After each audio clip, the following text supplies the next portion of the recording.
Hello, and welcome to Dakota County Library's virtual event, Dispelling Cultural Myths with Dr. Antons Treuer. First, I'd like to begin with our Dakota County Library's land acknowledgement. We respectfully acknowledge that Dakota County Library and its 9 locations are located on the traditional ancestral lands of Indigenous people. Dakota County resides on land that has been inhabited by the Wapakouti and Miwakatoan Dakota people and other Native nations from time immemorial. Seated in a land treaty signed in 1851, this land holds great historical, spiritual, and personal significance for its original stewards, the Native nations and peoples of this region. We also want to respectfully acknowledge that Dakota County Library is the namesake of the Dakota people. By offering this acknowledgement, we work towards our value of acting inclusively and our mission of learning, and recognize our collective responsibility to engage our community in the history of the lands of Indigenous people. Thank you so very much for being here tonight. My name is Renee Grassi, and I am very honored and happy to introduce tonight's program, Dispelling Cultural Myths with Dr. Antons Treuer. Tonight's program is our kickoff event for the library's Native American and Indigenous series in honor of Native American Heritage Month. This series was designed to uplift diverse experiences and voices of Indigenous, Native, and American Indian cultures and communities. This November, we honor and celebrate Native peoples through literature, storytelling, music, and the arts. We invite you and the broader community to learn about historical and contemporary personal experiences of being Native in America and gain a deeper understanding and appreciation for Indigenous life and Native cultures, not just today, this month, but all year long. This program is made possible with funds from the Minnesota Arts and Cultural Heritage Fund, which was approved by Minnesota voters in 2008. It is a delight and an honor to welcome and introduce our featured guest tonight, Antons Treuer, Dr. Antons Treuer. Antons Treuer is a professor of Ojibwe at Bemidji State University and author of many books. His equity, education, and cultural work has put him on a path of service around the region, the nation, and the world. Dr. Treuer is also the author of this recently published book, Everything You Wanted to Know About Indians But Were Afraid to Ask, the Young Readers Edition. So without further ado, Dr. Treuer, on to you. Thank you so much. Bonjour. Bonjour. Thanks so much for having me. Koe nui Ojibwe majines mi etago de win de munugo ge pichi minwe indaman migwechi witagwasyan and nenimiguan bajayan wagush nin indegu minawa migazi indo dame anyway besho wadosh gonigan wenjabayan gazaga squaji mekag. I'm really excited to see you all today, giving you a brief introduction in my Ojibwe language, because people smarter, older, and wiser than me say when you meet someone new, make sure you share your native name, your clan, and where you're from. So I was doing that for you. My native name is Wagush, which means fox, from the Eagle clan. I come from Leech Lake, and I'm just really excited and heartened to see you all this evening and look forward to having a great conversation with you. As we get started here, I'm going to share a couple of slides, and then I'm going to spend a lot of my time fielding your questions tonight. So this is Tom Stillday. He was a pretty well-known spiritual leader from Red Lake, and he was the first person who was named chaplain for the Minnesota State Senate who was not from one of the Abrahamic religious traditions. So that was him with his pipe opening up the state Senate. And he had a good sense of humor too. He'd say, "I'm praying for politicians. Boy, do they need it." And it was quite prescient because he was saying that in the early 2000s. And couldn't be more applicable than it is today. He was an important person in many ways, but he taught things without being super direct sometimes. Like one time we had him give a graduation banquet speech at Bemidji State University where I work. And I just said, "Tom, listen, I need you to keep it short. We have a lot of awards to hand out. 10, 15 minutes maybe, focus on the students, throw in a good joke or two. So he said, okay. And he got up there and spoke for about an hour and a half. And he did it all in Ojibwe. And then when he was all done, he said one thing in English. He said, all you people who study Indians, study that. And he went and sat down. So I thought he was hilarious. But he had good points. Like most of the books written about Native people are written by non-Native people, many of whom haven't even really talked to one or spent much time in a Native place. And so often everything like the educational turnaround plan for the Native learners is based on a data set from non-Native learners, orchestrated by non-Native professionals who are scratching their heads wondering why it's not working, or the economic development plan or suicide prevention plan, or whatever it happens to be. And I think the world is finally starting to understand that you need people from inside the group, in this case, authentic Indigenous voices, to speak to the myriad of different Native experiences, perspectives, even the diversity of faith traditions you'll find in Native communities and things like that. So there's home for me, Leech Lake. That's the epicenter of the universe. Not everybody knows that, but they're catching on, and I'm certainly not wasting any opportunity to share it with them. I thought what I'd do as we get started here is give you a minute or two on me, not because that's the most important thing for you to know, but it'll just frame our conversation, because nobody sees the world the way that it is. We all see the world the way that we are, and we're all different. So there's home. Here's a couple folks in my family tree. With the very ancient face on the left side of your screen there is this guy who ironically got the name John Smith later in life. No connection to the one from Pocahontas legend, but he was born in Minnesota in the 1700s and he died in the 1900s. So he was here before white settlement, and he was still here when they were getting ready to send people off to World War I. Kind of incredible to think about the changes he saw during his lifetime. And on the other side of the screen, Wabujig, who is kind of a famous warrior in the Ojibwe world, but nobody that most anybody else in Minnesota might know anything about.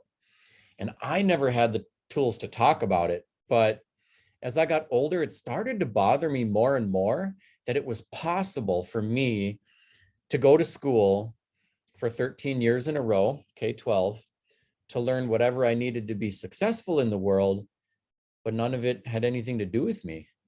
It was kind of like the message delivered by good-hearted people who wanted me to succeed, delivered through the absent narratives that were screaming at me that you and yours aren't important, aren't relevant, don't matter. And I think a lot of people from any highly marginalized group have this experience. And oftentimes the professionals, especially in education, are kind of scratching their heads going, you know, I don't understand why this isn't working. But to me, it felt like the continuation of an age-old assault on my very way of being. And when we feel assaulted, we react with our, you know, caveman responses of fight, flight, and freeze. So the professionals scratch their heads and go, how come we got truancy problems with these learners? And I'm like, that's flight. How come we got discipline problems? I'm like, that one's fight. How come some of them are spaced out, zoned out, disengaged, or just hanging out at the Indian Ed office? And I'm like, that one's freeze. And of course, it's not quite that simple, but these are some of the responses that we're seeing. And at a time when the majority of the K-12 students in America are students of color, and it doesn't matter Democrats or Republicans or build a wall or don't build a wall, that's who's here. And they're not going anywhere. So we're going to have to figure out like how to get along, how to create an educational system that actually works for everyone, not just one group of people, and how to track everybody to success, to being load-bearing citizens who pay their taxes, as well as human beings who are fully humanized and have equitable access to opportunity. This is my father, and he was not Native at all. He was actually an Austrian Jewish immigrant, a Holocaust survivor. He spoke nothing but German the first 13 years of his life. He, both of his parents and two cousins made it out. Everybody else was killed in the camps. And, you know, it seems like he had multiple lives. And I'm happy to field questions about him and his experience. The short version of the story is that eventually he made his way to Minnesota, met my mom, and here I am. My mom grew up on a little village called Bena in the heart of the Leech Lake Reservation. It's about population 400. About half of them are my cousins. And for her, I think things like harvesting wild rice or snaring rabbits was less a cool cultural pastime and more a necessary means of survival. As she went to school, she only met one professional Native person ever, her whole childhood. And that person was the school nurse. So she decided, I'm going to become a nurse. And she finished high school and she went on and became a nurse. And then later on in life, she said, you know what, I'm tired of seeing Native people getting pushed around. And she ended up going after a law degree. She became the first female Native attorney in the state of Minnesota. So she was quite a trailblazer in her own right. I sometimes hesitate to show you an image like this, or at least the data part at the bottom. If you haven't had a chance, there's a really good TED Talk by Chimamanda Ngozi Adichie. And if you can't remember that name, don't worry. The name of the TED Talk's pretty easy to remember. It's called The Danger of a Single Story. And it's worth the 15 minutes, The Danger of a Single Story. Among the great things that she says in there is that the problem with stereotypes is not so much that they're incorrect, as much as they are incomplete. They tell you a thin, narrow, single story about a really big, broad group of people that have all kinds of different experiences. And for example, if you wanted to understand like white people in America and you only studied poverty in white rural Appalachia, well, you wouldn't understand everything you need to know about what it means to be white in America.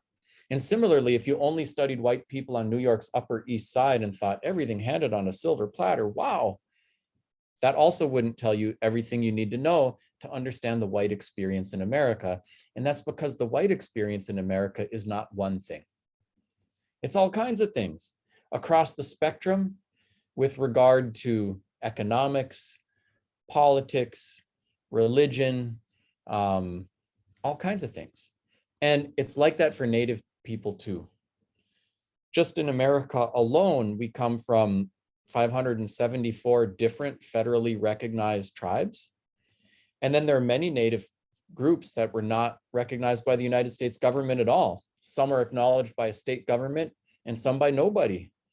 And the reason being that the US government tends to acknowledge tribes that had treaties with the United States government, but a lot of tribes lost their land dealing with the Spanish, the French, in places like Alaska, the Russians, you know, and the French and so forth. And as a result, not everything is encapsulated in a treaty relationship with the US government.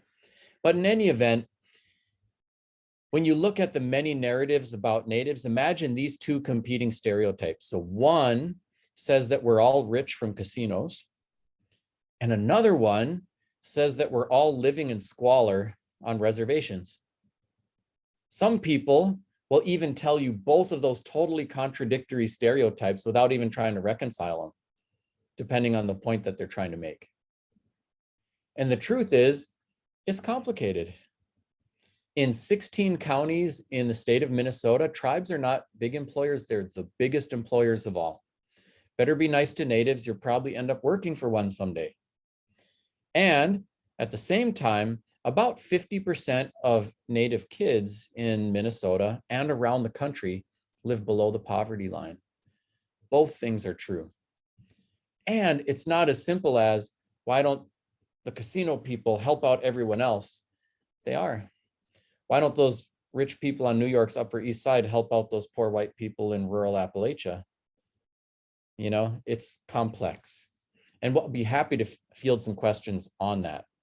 So there's a little bit on Bina. By the way, when I did my internet search, I pulled up a picture of someone's nice SUV and fish house, and I thought it was ironic, so I just left that picture in there. But if you look at the economic data, wow, we got some work to do in some places, right? Here's me as a little tyke. When my folks were getting started, I guess you could say my dad was hitting a restart button. My mother was trying to find a pathway out of poverty. And there was a time when we had a little 24 by 24 foot cabin. We had an outhouse. We had hand pump because there's no running water, kerosene lanterns, no electricity. And to me, I mean, I never experienced food insecurity. I have very happy memories of my childhood. Wash up in the creek in the summer, enamel wash basins in the winter. And I thought it was great. But by the time I hit middle school, I saw big changes. My mother, as I mentioned, had become the first female Native attorney in the state of Minnesota, built a nice house. The economic profile for our family changed. And to me, it revealed a couple of things. One is the true power of an education.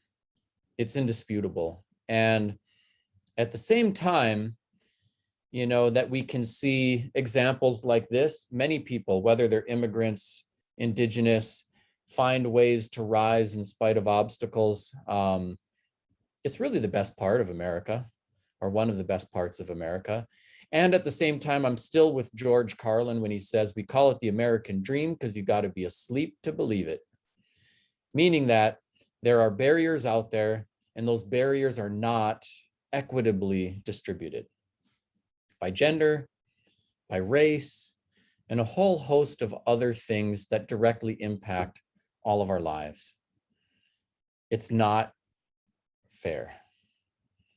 So you can finish college, and still end up working at Starbucks, but it does provide a lever that improves your chances of access to opportunity. There's my crew. I have 9 kids, so it is never dull. And my wife's there in the middle of the pile. She's got the blonde hair and blue eyes. She's from the Swedish American tribe. They're pretty famous in these parts. Somebody's getting along out there. And this picture is a few years old now. So we're at the point where we've launched 6 out of 9 kids. And we got 3 left at home, and they are never dull. And it was pretty fun watching, like, when the pandemic hit, which was pretty horrifying for us in many different ways. And I'm happy to field some questions when we get there about its specific impacts in indigenous communities and native language revitalization, because I've been deeply involved in some work there. But I was watching my kids. One of them decided to change his screen name to reconnecting ... and just shut off his video and was messing around instead of paying attention during his classes.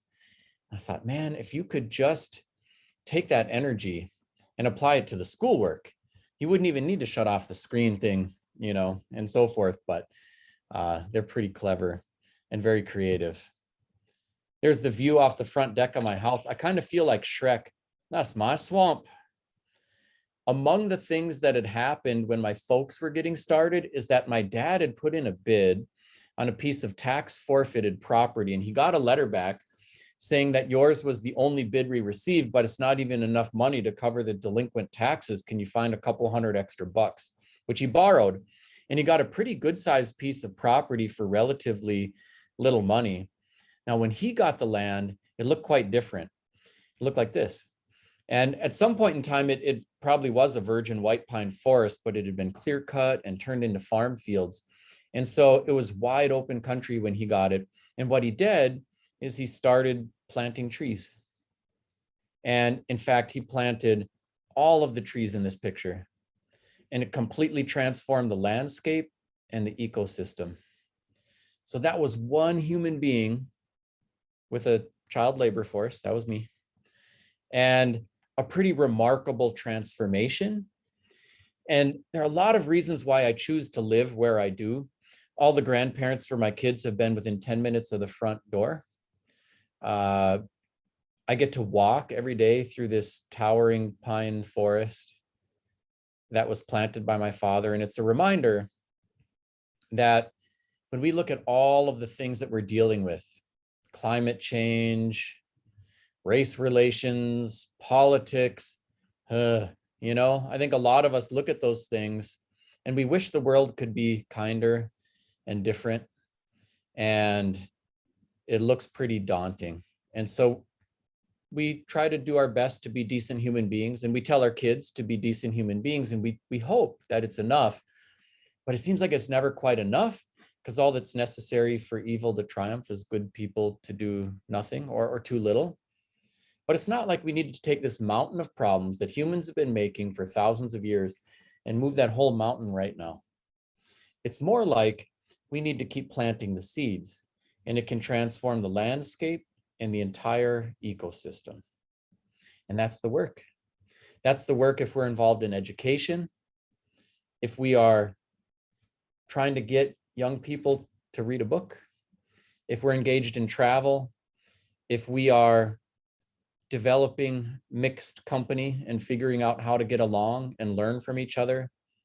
It's part of what makes it so heartening for me to be able to be in conversation with all of you tonight. It says that, hey, we all actually care, and we're trying to figure some things out. We're trying to learn from one another. And I always learn a lot from everybody that I'm in conversation with, even over a Zoom event like this one. And so I appreciate you. And I feel empowered by the possibility of what we can do together. So I won't go too much more on my story. I get to wear many hats though, and this will kind of help you figure out what kind of questions to throw my way. So one of the hats I wear is I'm a professor at a university. I write all kinds of books. And so I'm actually trained as a historian. So I published some history books. I published some Ojibwe language books. So one of my other hats is I'm deeply involved in Indigenous language revitalization. And then I have some, like the Everything You Wanted to Know About Indians But Were Afraid to Ask, that are designed for a big, broad audience on a whole wide range of topics. In addition to that, because I'm a good speaker of Ojibwe and I've been living in my community, pretty much all my life, I've been on a life trajectory that has put me at the service of our communities. So I officiate at a lot of different kinds of ceremonies, from life ceremonies to funerals. And I'm tethered to my place and at the service of our people in those endeavors. And then one of the other hats that I get to wear is I do a lot of racial equity, cultural competency, DEI type work with K-12, law enforcement, social services, health professions, different things like that. So I appreciate the ability to code switch and do things like that. I very intentionally get my kids out in the woods a lot. So here we are harvesting wild rice. We also make maple syrup and sugar. We hunt, we fish. And the kids actually produce all kinds of food every year, which to me is, first of all, food that Monsanto hasn't colonized or filled full of chemicals. But it's also very empowering for them. I think they can just walk around and feel like, I know how to do something, because they know the science and the art of how to get food out of a tree and things like that. And that translates into their sense of self-assuredness and success at other things in life too, whatever they might be. I'm just going to skip the next couple slides, which are a little bit more about school and stuff like that, but we can come back to those. And I just want to mention, I sometimes use this analogy, like if I hold up my finger and say, what is that? It could start a fight unless we clarify in what language, because in the language of body parts, well, indeed, that's a finger. But in the language of numbers, well, that's a 1. And in the language of space, that's up. So who's right? And of course, they're all right. It's a matter of perspective or language or context. And here's what happens when we want to talk about a testy issue in a divided country like America. Someone's up there for talking about race or whatever, saying this here's a finger, it's not an elbow, it's not a toe, the rest of you, shh. And someone's listening going, that's a 1, not a 2. See, they just don't understand. And we totally miss each other. So if we can look at that and see it as a finger and 1 and up and all the other many things that it can actually mean depending on the context, That's what it means to have multiple perspectives. When you get good at it, you can actually become multicultural, and it's really, really powerful. So like, for example, if you want to have a friend or be in a marriage or raise a kid or work in a workplace with more than 2 people, being able to see things from multiple perspectives is really important. And if we're going to navigate all of the racial, political, environmental issues that we're dealing with right now, the same thing's going to be really important. All right, so let's talk a little bit about everything you wanted to know, and then let's start taking questions. So first of all, I stumbled onto this project completely by accident. I think when I had finished high school, like a lot of high schoolers, my goal was to get out of town and never come back. And I thought naively that I would escape from the brambled racial borderland of my youth, that I even had some painful experiences with like overt physical violence, like racial violence. And I thought, I'm getting the heck out of there. I'm never going to have to deal with that again. And I got into Princeton University and I thought, oh, hallelujah, these people will be educated. The ignorance will be behind me. And I think the first question I got once I got to campus was, oh, you're native? Dude, where's your tomahawk? And I thought, what? It follows me wherever I go. There's no escape from the brambled racial borderland. It's everywhere. And I was like one of 5 native people there. I went from like being an Indian to being the Indian. And it was a good perspective builder. I ended up forming lifelong friendships. And actually, I really appreciate my college friends. So they are across the spectrum of cultures and political views and all kinds of things. They challenged and supported me both. And at one point, there's nothing like leaving home to totally make you appreciate what you just left behind. And I got homesick, and I heard that there was someone coming, a Comanche spiritual leader was coming out to Princeton, which is in New Jersey, to run sweat lodge ceremonies. And I remember thinking, okay, there's weirdos out there. There are charlatans. What are the Comanche doing in New Jersey? The Comanche are from Oklahoma and Texas. They're outside of their normal ceremony zone. But I was pretty hungry, so I went out there to check it out. And it was about 4, maybe 5 in the afternoon. The sun was up, beautiful day. And there were about 20 white folk waiting for this ceremony, but they were all completely naked. And I remember driving up, looking around, and I didn't know what to think. Like, part of me really wanted to laugh because, dang, there's 20 naked people standing around in the woods. Like, what else can you do? Part of me wanted to run because, dang, there's 20 naked people standing around in the woods. And part of me was also getting mad. Like, dang, is that what they think we're all about? So being naive, I open up the car door and I get out. And I was immediately folded into a tight embrace by one of these completely naked strangers, who's now hugging me hard and saying, I'm so sorry, what my people did to your people. So awkward. Now the desire to like laugh, run, get mad is just growing. And I looked at this woman's face. She was an elder. There were tears welling up in her eyes.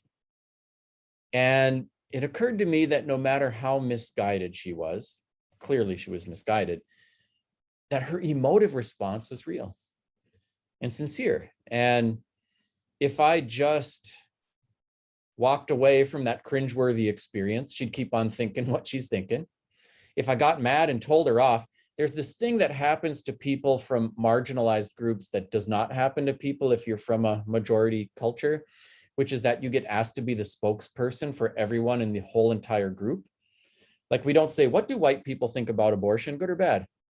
As if it's going to be that simple, There's going to be a complex, emotionally charged range of views and opinions. It's like that for us and for everybody. I mean, honestly, I've got a house full of natives. I don't even know what they're thinking half the time. I represent one person's view. But if I just told her off, she'd be thinking, well, the only native person she met was an angry one. So I had to think fast. And I told her, ma'am, could you put some clothes on? Because I would love to talk to you about all of this. And she did. And we actually had a good talk. And I think she learned a few things, but I did too. I guess I could have titled the book Lessons from a Naked Stranger in the New Jersey Woods. But among the things that I learned is that it's really important to make safe space, to give people a meaningful answer instead of an angry rebuke, that all of us, the natives included, who went to school in this country, we got a sugar-coated version of Chris Columbus in the first Thanksgiving. So as a native person, I knew what it was like living in this body, being brown, having braids, or well, today it's a man bun, you know, but I knew that. But my mother, like she was an attorney and eventually became a judge. And I probably would have been hard pressed to explain what tribal sovereignty was to you finishing high school. It doesn't just happen by osmosis. So what I did is I started saving questions, and some of them were, you know, terminology. Is it Indian, Native American, Aboriginal, Indigenous, Native, First Nation person, or what? And there's nothing like not knowing how to frame a question to paralyze a conversation. Some of them were about historical topics. Some were about politics, sovereignty, economics. Are casinos good or bad? Whatever. Some of them were about Indigenous languages and cultures, like what is a naming ceremony? And what are coming of age ceremonies and how do they work? And why are they important? Who speaks tribal languages and who doesn't? Seems like there's a lot of natives in the Twin Cities. What percentage of people are urban versus native, and how different are those experiences? And of course, lots of hot button current events. So Dakota Access Pipeline, that confrontation at the Lincoln Memorial, residential boarding schools, education, racial equity. How do we speak to the value of Native lives within the context of Black Lives Matter? You know, how do I make a difference? What can I do? Where can I find good resources? Things like that. And so I start saving all the questions and I started hunting for answers. And I've been so heartened by the experience. Initially, I thought I was writing for a non-native audience, but I realized that the native people were so excited about the book too, because we all get bombarded with the same questions and not everybody has all the answers. And so it was really exciting for me to hear the response from the native community. And the Made for Adults version on the left came out about 8 years ago. And so much happened since then. And the book kind of took me all over the place and in front of lots of young people. So I really wanted to work on a young readers edition to speak directly to middle and high schoolers. And I test ran everything I wrote on my own kids.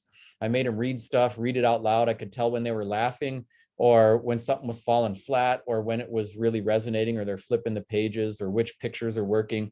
And so so they deserve some credit for my editorial process.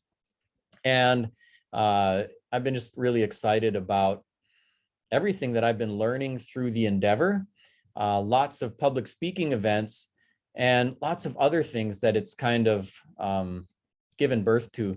I'm going to drop the PowerPoint for now, and I'm going to start fielding some of your questions so you can put things directly into the chat, and this will go pretty quick. Like there's never enough time to answer all of the questions.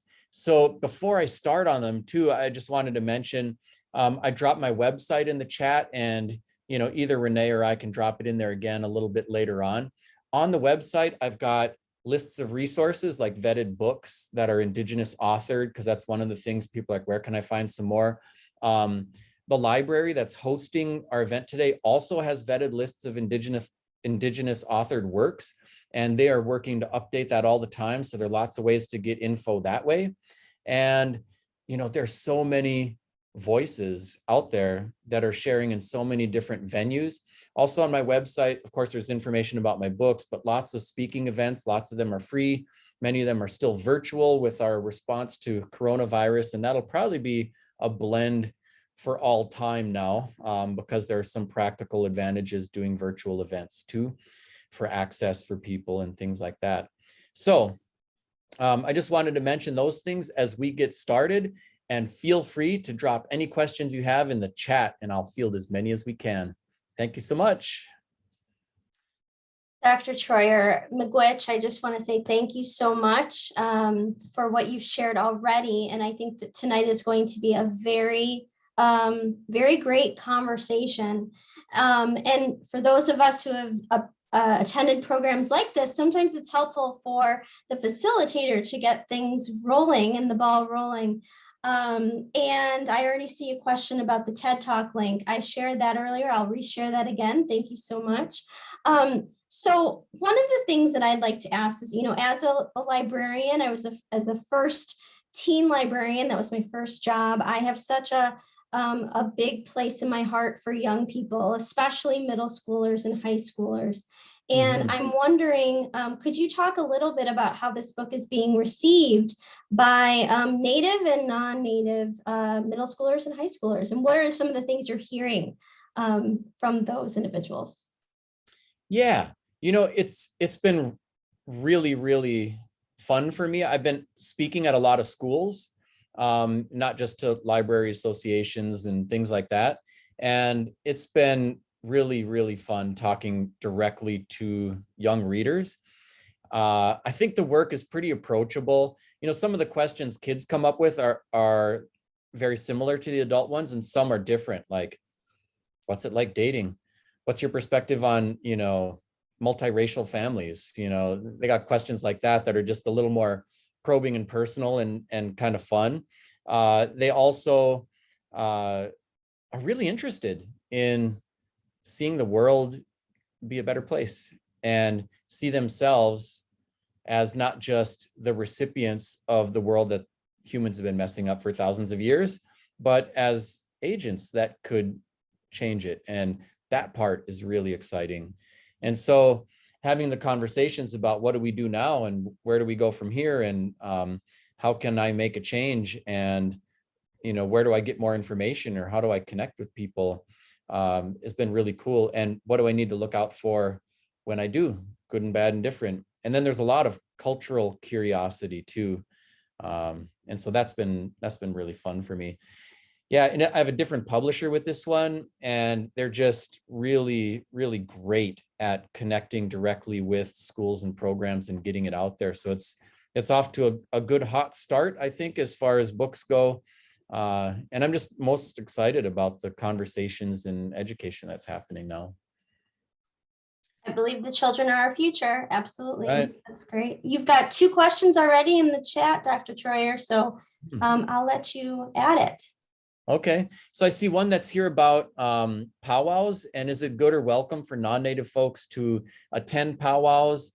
And the answer is yes. All of the tribes in Minnesota and most of them around the country sponsor powwows, and those are wide open social gatherings. They put ads in the newspaper, they publish lists of the powwows online, and they're designed to be open to and shared with people from all backgrounds and races and groups. As an attendee, it's really pretty easy. You can just show up. And usually if you're at an outdoor powwow, usually ringing the outside of the powwow arena, there are everything from food vendors and people selling crafts and stuff like that. Inside the powwow arena, there's an announcer with a microphone, and they'll just let you know what's up. They'll say, "All right, ladies and gentlemen, it's grand entry time." And they'll tell you who's coming in, like this, dance style and what it represents. And then the next one, they'll say, "We're going to sing a song to honor our veterans." And they'll just tell you if once in a while there's a song that's just for certain people. They say, "Just our ladies, jingle dress dancers are coming out," or something like that. And so they'll let you know if that's happening. Otherwise, it's pretty much wide open, and it's a great place to see the musical and artistic, talent and expression of Indigenous people is just visibly on display there. And so it's a great place to engage with that. So yeah, don't feel standoffish, those are wide open, and there's actually plenty of guidance along the way. And you can be fairly passive if you choose and just sit in the bleachers and watch, but you can also get up and go out there and dance when, they're calling intertribal songs. And so it's a good way to kind of get it started. Honestly, here in America, we are more segregated than we were before desegregation. And most of us have a racially homogenous favorites list on our smartphone. So we have to actually make our own luck as far as building those bridges and connections and building some familiarity with them. So that's a good, easy place to start. All right. Can you help us understand what it means to appropriate versus appreciate culture? Yeah, this is a great question, and one that comes up a lot. So first of all, when you look at things like the arts and music, I think it would be pretty hard to say that any one group owns any particular musical tradition, except for things that are kind of folk music that are from a specific culture. Like, what is blues, and there are probably several different cultures that have contributed to that. If you have an indigenous group like Redbone singing "Come and Get Your Love," no one's going to be offended if you sing that on a karaoke machine, or if you're blasting it in your car cruising down the highway. That's actually what they want you to do.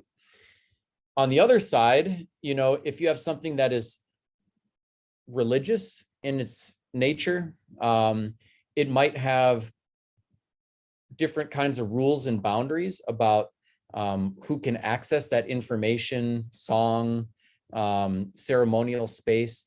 And so it's just good practice to follow. Just, if you're doing something that is indigenous led, chances are it's pretty safe. Not that all indigenous people, are never going to make a mistake. But if there's an indigenous person saying, hey, come to our social gathering or come to our event and we want you to participate this way, that's fine.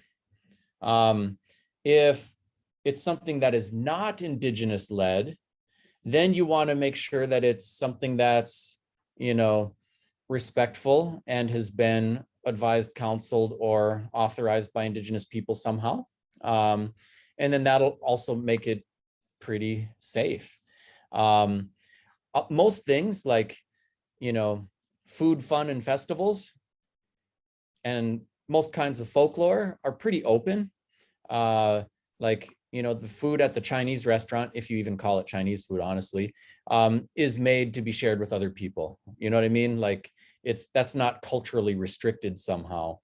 If there's a vendor at a powwow selling, whatever, wild rice soup, that's not taboo, that's made to be shared. And it's in between where we run into the gray areas, and some people draw the lines in different areas. So for example, there are some Native people who will say, come to my sweat lodge ceremony. And there's some Native people who will say, you know what, my sweat lodge ceremony is just for Native people. Well, there's two Native people who just said two totally different things. Which one are you going to listen to? And the answer, I think, would be the one that you're talking to. Like if somebody's saying, come to mine, that's their authority. If someone's saying mine's just for this group of people, okay, be respectful, and that'll help you on most things. When it comes to, and I guess I should also add to this, I think people from any racial minoritized group will sometimes experience hypervisibility. So that's racial profiling and things like that. But also, ironically, at the same time, will experience invisibility and marginalization. And so one of the things just to be aware of with regard to sensitivities, for example, within an indigenous community, is that some people are really sensitive about being rendered invisible or marginalized. So for example, a lot of folks are trying to figure out racial equity stuff in their schools and workplaces and organizations. And I'll say, well, get some people of color in empowered positions in your organization and in the conversation as much as possible. It's kind of like if you have the all male gender equity team, they're going to be missing a vital perspective and the optics aren't good. And so if you have the all white racial equity team, same thing. You're missing a vital perspective and the optics aren't so good, right? And it doesn't matter how woke those guys are on the all male gender equity team, or how good their intentions are, they're still missing something.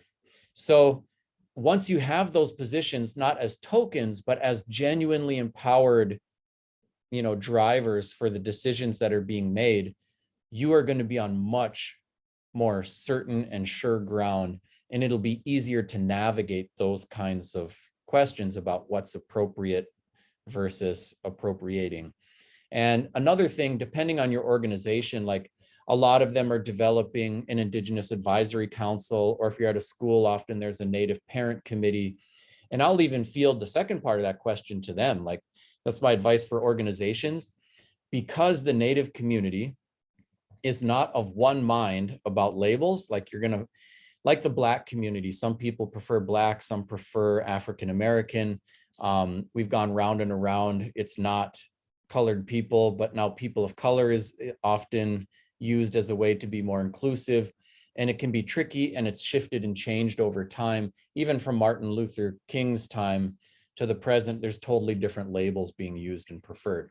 So it's like that in the Native community too. We're not of like mind. And so if you go to, your Native Parent Committee and say, what do you want us to use? And they tell you X, Y, or Z, you can just do what they say. And then if anybody ever gives you grief, you can say, oh, I really appreciate your feedback. We have a Native Parent Advisory Group and they are asking us to use this label. So we're honoring their request, but they do revisit the conversation once a year. I'll make sure your feedback gets to them as they reevaluate those labels. And that way, that you will be heard at the same time that they're going to have to be in charge of the decision. And I'm happy to follow their advice and guidance. And so it gets you a get out of getting beat up around the ears card, and a way to be genuinely connected to and responsive to your Indigenous stakeholders. That said, with regard to labels, I'm happy to provide my perspective, which is this. I would love for us to do what they did in Canada, where they had a big national conversation and then decided on a simple label with not too many syllables that everyone can pronounce and knows what it is, that speaks to indigeneity and sovereignty. So in Canada, they use First Nation. And that one's pretty easy. Like, we can all say it. We know what we're talking about. They said we won't call the communities reserves. We'll call them First Nations. And the Indigenous communities, the people, will call First Nations people. And they actually have 3 categories in Canada: First Nations, Métis, and Inuit. And so they make those 3 distinctions, and that's it. Here in the US, the American Indian Movement, National Congress of American Indians, many other groups have said, no, it's American Indian, to distinguish between Indigenous people from other places. Clyde Belcourt would say we're going to use a term that was used to oppress us, to liberate us. Chris Columbus was lost, thought he was in China. No. Japan, no. India, yes, boom. And these are Indians, and it's stuck. Others, like the Native American Rights Fund and so forth, have preferred Native or Native American, but there just isn't agreement. I think for the most part, Indigenous and Native tend to be a little more politically correct, and also a little more inclusive. They're just a little ambiguous because someone can be Indigenous to anywhere. So you have to say North American Indigenous, or if I say a Chicago Native, that could mean someone just born and bred. So you have to establish context for the word, then it'll work. So those tend to be, a little bit more favored in many spaces, but I would love to see we could use Native Nation or something to distinguish from our Canadian brothers and sisters, but we're not quite there yet. I see plenty more questions dropping in now. So any advice for those Anishinaabe looking to stop the gatekeeping of culture in our own communities? Also, any advice for those who are decolonizing in the greater community? Yeah, it's a really good question. So by gatekeeping, I think most people probably understand that concept, but there's a thing that happens really within any community that intersects with pedigree, like who is how authentic. In the Native space, sometimes people try to out-Indian one another, or render or tell others they are less than, or not authorized to speak on behalf of, and things like that. So there's at both a social level and then also at a tribal enrollment level, there is a politics of exclusion. And I think it can be really harmful and dangerous. And frankly, like, who am I to judge? You know, I officiated ceremonies, and our rule book there is that, you know, that ceremonial access is open to anybody, regardless of their tribal enrollment status, if they have Indigenous heritage. You know, and usually the protocols for us would be to get a Native name, know what their clan is, you know, before they do certain other ceremonies. But that's open to anybody who's from the, you know, from the people. And I think on a social level, that's how I operate as well. I realize that the political definition of nativeness is more complex. Most of the tribes require proof of a certain percentage of blood from that community. I'll give you my perspective, but it's not universally held. Again, I represent one person, not all of them. And in my view, we should dispense with blood quantum as the criteria for identifying who's an authentic Native person or not. It's something from Nazi science. It's eugenics, racial typing. The records are extremely flawed. And essentially, you could have, out of your 4 grandparents, each of them being a full-blooded Native person, but if they're each from a different res, you are 25% Native. And if you marry someone else from a different tribe or somebody who's not Native, your kids won't even be eligible for enrollment. And I think that's bad politics and bad economics. Any country with a declining birth rate, like Italy or Japan, has had declining power on the national stage. And I think our sovereignty is best served moving in the other direction. And frankly, with 1/3 of our people being adopted and fostered out of our communities, we should have a political culture and a social culture that welcomes them back home, can include them, help them, heal them as bona fide members of our communities, with full access to their cultural patrimony and all the other forms of belonging. The argument against it is simply this. Some people say, well, if we change our enrollment criteria, pretty soon we'll be enrolling anyone who's ever seen a Native who's busy hunting for a scholarship. And the ideas of those who've stayed on the res and kept the language and culture alive are going to be marginalized as minority views within the broader Native community.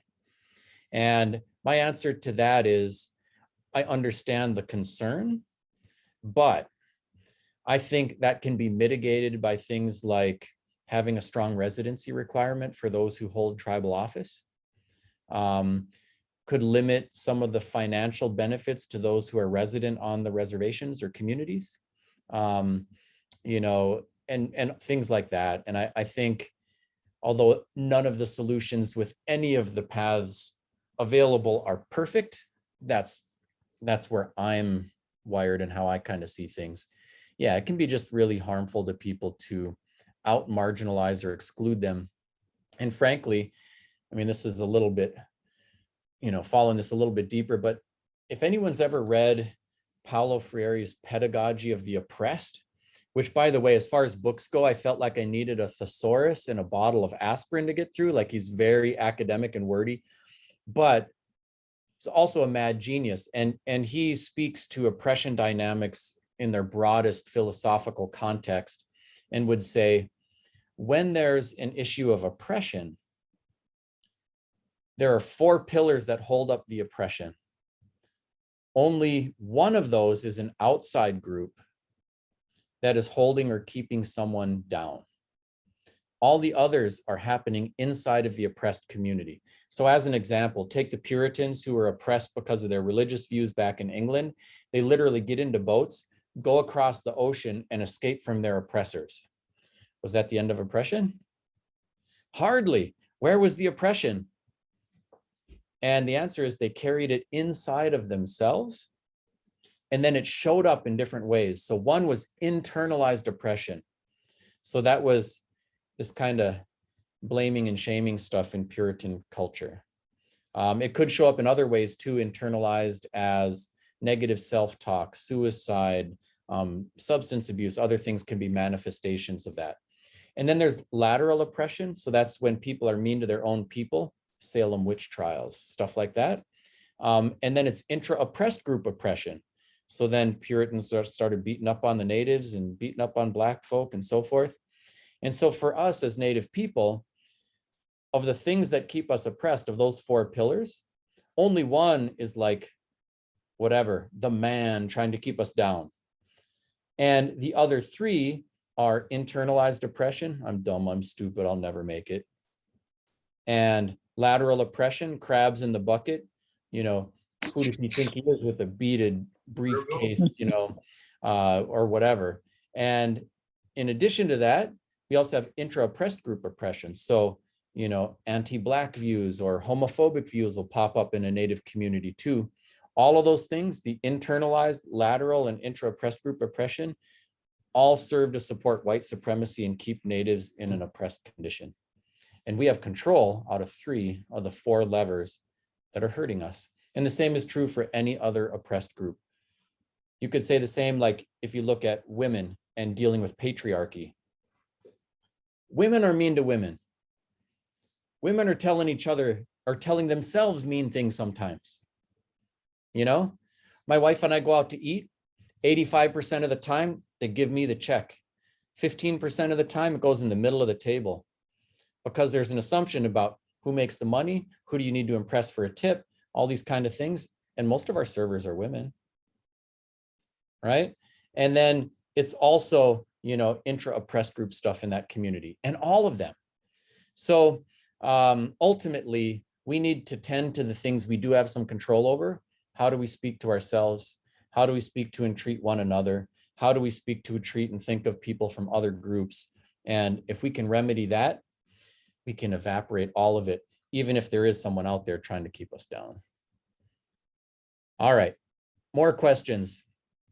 How is your wife acclimated to or embraced Native culture? Oh yeah, she's really, you know, I should put her in the talk too, because she's really got a great perspective. She's one of the only white people I know who knows what it's like not to see another white person for months on end. So like for the pandemic, she only saw all of her kids and me for months and months and months. When we go to ceremonies, then we go for a couple weeks at a spurt, and she'll be the only white person there. And so that's a really big perspective builder for her. Me, I'm used to that. Like whenever I go out into the world and I'm looking for who's in charge, it's usually somebody who's not from my racial group. So I get more used to that. White folk aren't used to that. And so, so that's one thing that she definitely experiences. With regard to the cultural stuff, you know, we're a family and we love each other and we travel together and we do things together. She comes to ceremonies, you know, with us and she's camped out. Some things she cannot do. So she cannot be initiated into our sacred society because that's open to Native people only. But when all of our kids were initiated, she, you know, sewed all of the blankets for their ceremony offerings, poured her heart and soul into that. She is actively engaged in the things that we do. Like she is out there harvesting wild rice and hauling maple sap and, you know, doing those kinds of cultural activities regularly. When our kids have coming of age ceremonies, like, you know, our daughters go through the transition into womanhood, you know, she's there to coach, advise, and orchestrate that along with everybody else.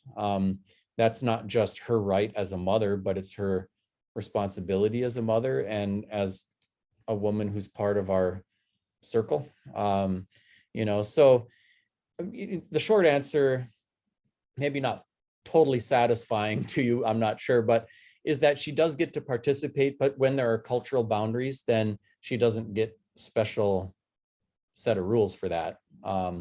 And she's good with it. And, you know, for me, like my father is non-Native and I love my dad, love my mom. I love all the parts of me in equal measure. You know, that part doesn't have to be super conflicted or confusing. And in a world that's increasingly multiracial, it's just, I think a lot of us have found ways to navigate that. Yeah. How about advice for non-native folks who want to be a good ally or advocate? It's a good question, and there's so many different ways to lean in. I think as a general rule of thumb,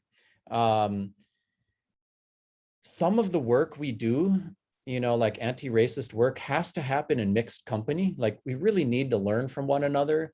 And some of it has to happen in affinity groups where we are working with people from our same space.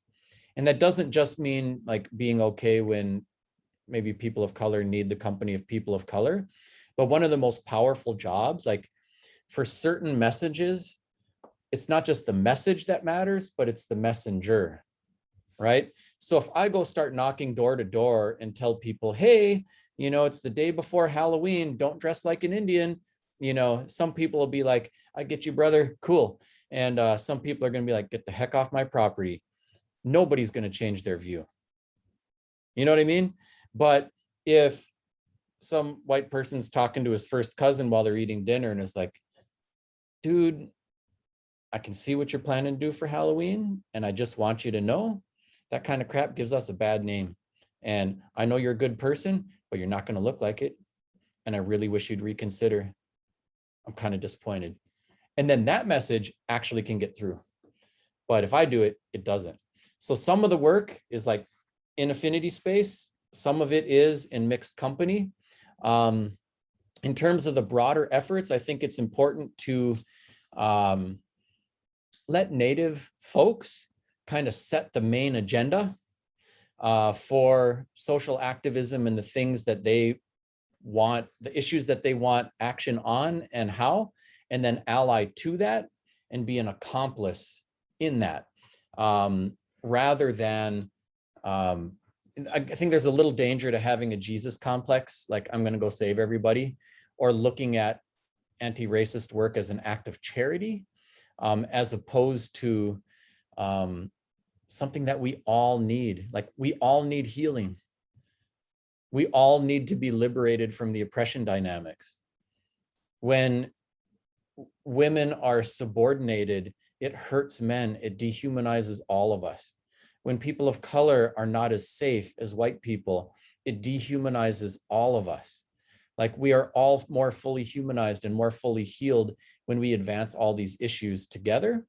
And so part of it is about genuine power sharing, and also about just how our approach to risk, like, we tend in Minnesota nice training to be so conflict averse that we are actually communication averse.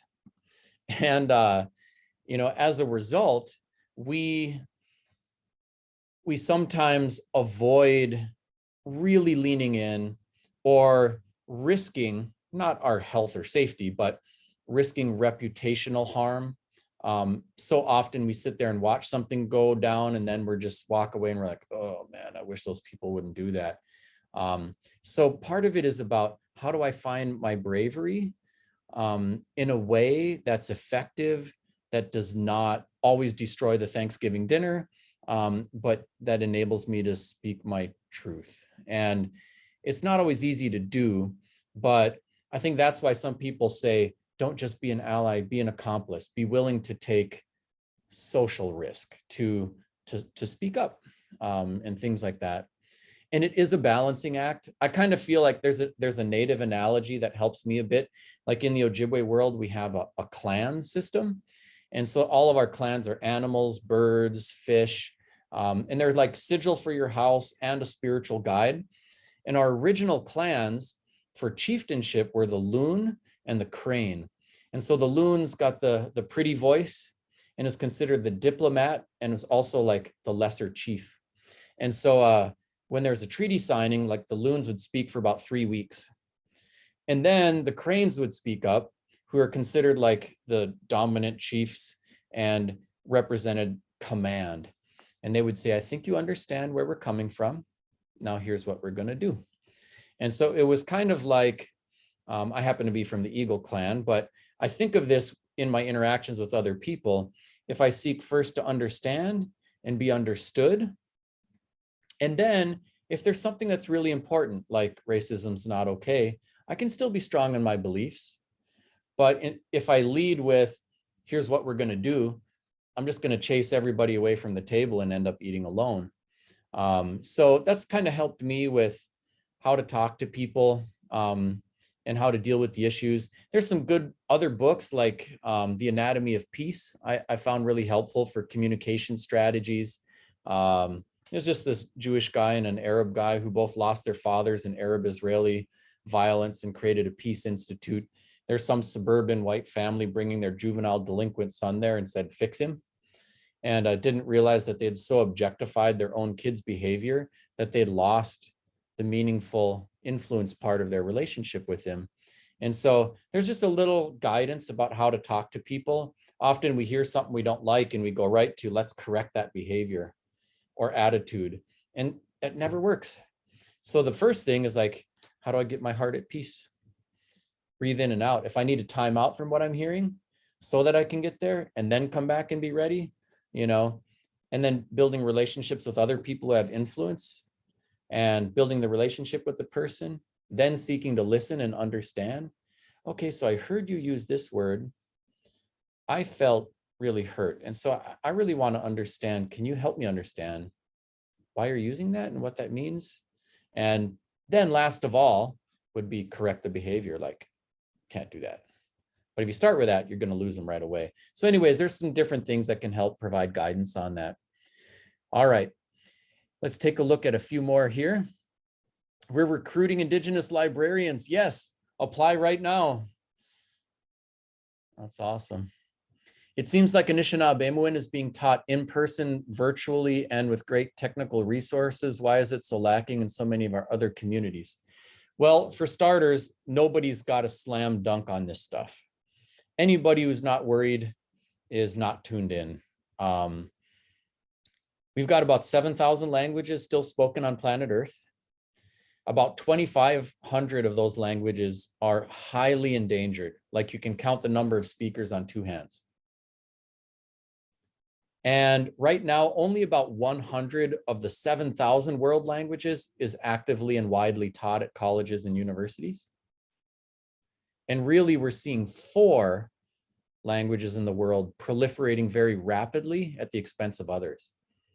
Like, the data is suggesting that we should be worried about the future vitality of languages like Swedish, Norwegian, and maybe even French, which is an official language for 30 different countries. Wow, you know? So with regard to Indigenous languages, one of the books, let me see if I've got a copy here. Well, it's buried on a bookshelf somewhere, but the Language Warriors Manifesto, How to Keep Our Languages Alive No Matter the Odds, kind of goes through, my language journey, our collective Ojibwe language journey, and then provides advice, guidance, and counsel about what can work with Indigenous language revitalization. I still feel like with regard to Indigenous language revitalization, there are some success stories. Hawaiian is one. At the low point, there were only 1,000 speakers left, and half lived in one isolated community and the other half were all elders. Today, there are about 24,000 speakers of Hawaiian. It's an official language for the state of Hawaii. There are 22 Hawaiian medium schools. You can go to school K-12 and college all in Hawaiian. And so they grow speakers every year. And then Maori in New Zealand. In the US, where we're seeing some emerging strength is with Ojibwe, Cherokee, and these are all emerging, not seasoned, but Ojibwe, Cherokee, Mohawk, Blackfeet, Navajo, and there are others that are getting going in various stages of emergence.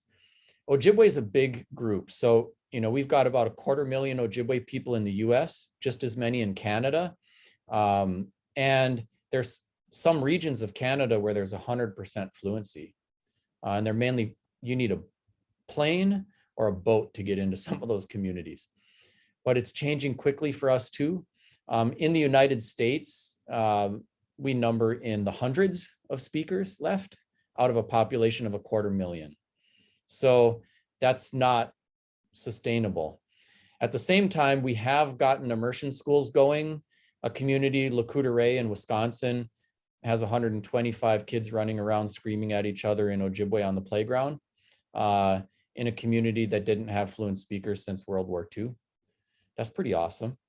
But our efforts are still emerging, and there's some pretty heroic and exciting work. We're going to be releasing year 1 of Rosetta Stone in January. And we'll be releasing another year of it every year for the next 6 years. And that'll push to everybody on an app on your phone, solves access problems for people, rural, urban, across the Ojibwe diaspora. That'll be awesome. So I'm heartened, but it takes tremendous effort to launch a successful language revitalization effort. And it requires leadership and passion. And there are tremendous barriers. Many are obvious, like the proliferation of English, lack of resources, things like that. But even a tribe, imagine a tribe that has a casino operation and has some millions of dollars coming in, with half of the kids below the poverty line.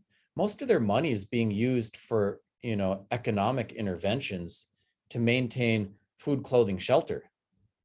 And it seems like a luxury to pour lots of money into an indigenous language when you got to worry about health, safety, housing. Like in Minnesota, Native people are 2% of the state's population. We are 20% of the state's homeless population.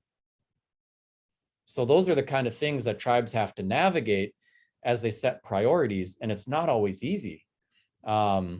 So some places really are, like Mille Lacs funded the whole Rosetta Stone thing. And there are places that are starting to do that as they're able, but it's not obvious and easy.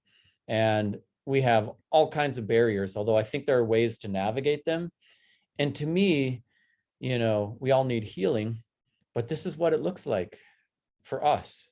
The decolonizing, the centering of positive indigenous identity development for our own people. And it pays tremendous dividends as an intervention to prevent substance abuse. Language and culture are powerful tools in medicine. So there's much more to say there, but I'll say that much. Get us started here. Let's see. Have you ever walked into a library and seen something that immediately made you feel your indigenous identity was welcome? Yes, there are people doing wonderful and correct things. First of all, over the past 20 years, there's been an explosion of indigenous authored works, especially in the kids lit stuff over the past several years. There's just a lot going on. And so I think a lot of librarians and a lot of institutions that cultivate that stuff are doing tremendous work to provide access and to get those titles, in front of young readers and in front of other people. And it's quite heartening to see. In the Bemidji area, we've had a bilingual signage effort.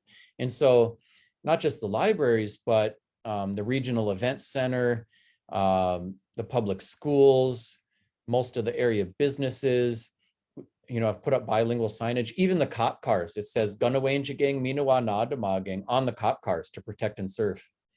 And so those things don't make all the big things go away, but it creates a little bit of space to get in front of invisibility and marginalization that says, I see you and you're valued and you're at the center of this community too. And even for white business owners, who are looking for ways to reach out to their native clientele and say, I care about your business. That's been really welcome. Like, oh, here's a safe space, easy way for me to say that without, making a big deal out of it or whatever. So it's a start, but, I feel like the bilingual signage, there's kind of like land acknowledgements. It's a good starting place. You just don't want that to be your end point. It says, I see you, I acknowledge you. We're setting a tone. Now let's do the other work. Because, if you have those things and you still have people of color not as safe as everyone else, or don't get to live as long as everyone else, then then that's still not okay. You know, we still have the bigger, heavier lifting that we need to do, but it provides a place to start. And those sort of efforts also provide ways to build relationships and do team building.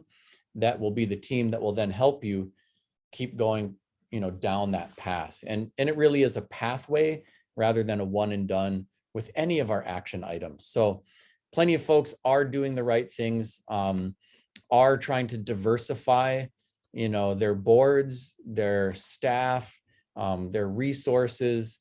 And I think those things are really, really powerful. Yeah. What advice for non-native folks who are teaching in the classroom? Yeah, so there's a lot. And of course, I do a bunch of trainings on this sort of stuff for educators too. But some of the advice would be get that work in front of young people. Within the standards, although it's a perpetual frustration for teachers that we have to hit this moving target that is the state standards, and it's always shifting and evolving. And sometimes it takes all we got to stay in front of the kids and the standards. The standards don't preclude, you know, any particular kind of content, even though they say there's certain things you have to include. So, for example, like Wadu Godading in Ojibwe Immersion School said, we're going to use an integrated curricular approach, and we will use the language as the medium to teach about everything else. So as an example of how this can work, because the questions come up, I'm a music teacher, how do I do that? I'm a science teacher, how do I get native voices in there? You know, it's not just the literature. And so they might do something like take the whole school to harvest wild rice. And then they'll say, how much rice can we fit in this canoe? And they're like, okay, rectangle, triangle, another triangle. All right, fill that canoe full of water, pour it in these cylinders, double check your measurements. Hey, we got that right. Tobacco offering. Older kids are measuring water tension levels. Second grade science standards, kids need to know the life cycle of a plant. So they're studying that. You know, they'll harvest wild rice, they'll bring it back to the school, they will parch it, jig it, doing a music lesson. You know, they will winnow, they will have a feast, the kids will bring some home, they'll come back to school and do extension activities. Okay, this is a superfood. What's the caloric content for one serving?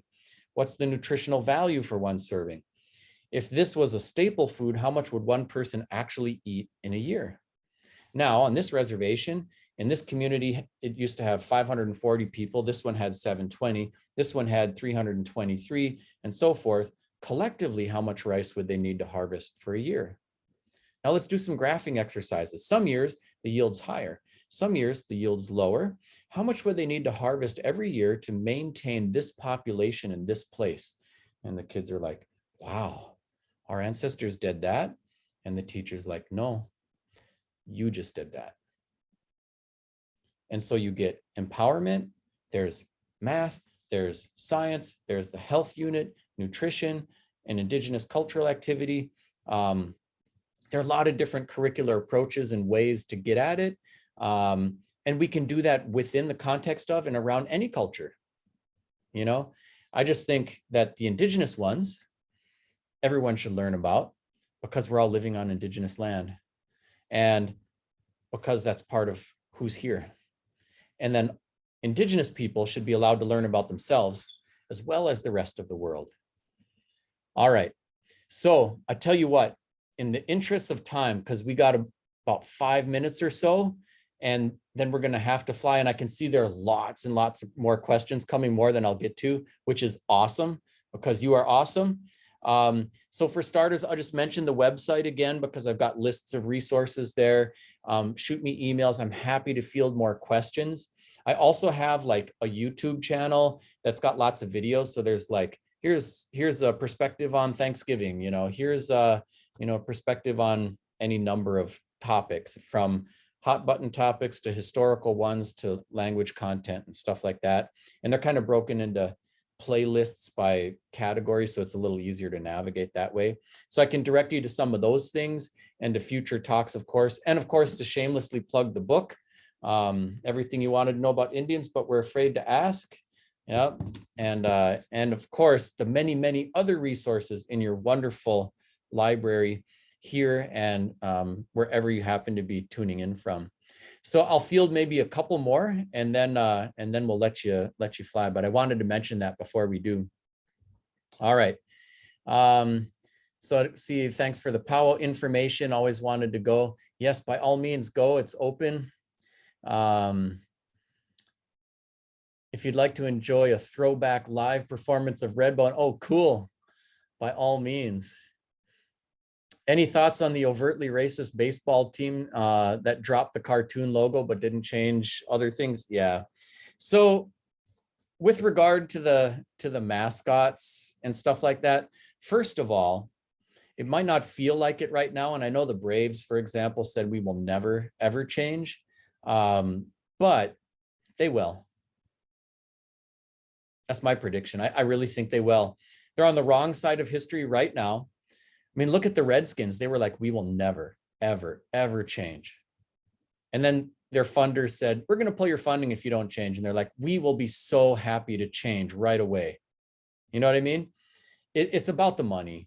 That's what will finally motivate those who insist on being on the wrong side of history. So I think that's the trajectory, but we do have to get them there. And it has been frustratingly slow.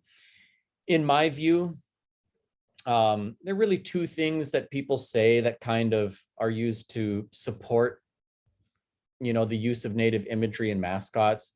One is, we're doing this to honor Native people. And the other one was, I found a couple Native people who said it doesn't bother them at all. And my answers to those are, well, okay, but with regard to, we're doing this to honor Native people, there are a lot of Native people who don't feel honored. And if somebody doesn't feel honored, then you should listen. And similarly, there actually are tribes, the Florida Seminoles sanctioned the use of their team for the collegiate mascot. And the Meskwaki sanctioned the use of Black Hawk for the hockey team. And there are some Native people who've said, hey, go ahead, it doesn't bother me. But there are over 100 tribes passed resolutions repudiating the use of Native imagery for mascots and sports teams. The National Congress of American Indians, which represents all 574 federally recognized tribes, has said, don't do this. And the two tribes that said, go ahead, compared to all of the others who said, don't, there's no comparison there. I sometimes use this analogy. I don't know how many of you have heard the Gretchen Wilson song, Redneck Woman, but it goes like, I'm a redneck woman, I ain't no high class broad. I don't know if you know that song. Does that mean every man can call every white woman redneck woman? No. Might somebody be offended? Yeah. Do I get to say you have no right to be offended because Gretchen Wilson is down with that? No. And it's the same sort of thing. If you found a Native who says it doesn't bother them, well, there are many, many more who said it does. And it's time to let it go. And I realized that being politically incorrect is a special American right. Doesn't mean that we should always exercise our freedoms to be mean and abrasive. I realize we're in a time when there's a special fear about white erasure, which, by the way, I think is completely unfounded. Even South Africa post-apartheid, with white people being 2% of the entire country, still white people dominate economic, military, health professions, all of it, and still have an all-white national rugby team.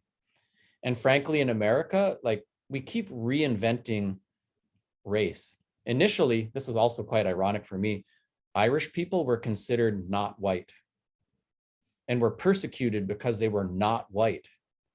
I mean, you can't get whiter than that, but that was where it was at. But the definition of whiteness shifted and changed, and eventually Irish people were included in whiteness. Italians were considered non-white, persecuted and mistreated for not being white. And then the definition of whiteness shifted and changed. My dad had his entire family killed in Germany because they were not white, being Jewish. Came to America, listened to the radio, and mastered English like a native speaker. And then he had white privilege, got him through all the doors, you know? And right now, as we watch, the definition of whiteness is being rewritten again. So the Latinx community is racially diverse. Some are Black, some are white, some are brown. And we're already seeing it as they're changing things around on the census and they're disaggregating ethnicity and race. Are you Hispanic? Is that white or non-white? And they're asking that stuff right on the census, you know? And so more people will be brought into whiteness, and that will maintain the white cultural empowerment in America. But even more fundamentally, I think instead of fighting over who gets to be the oppressor and who has to be the oppressed, we should take all of our energy and just fight oppression.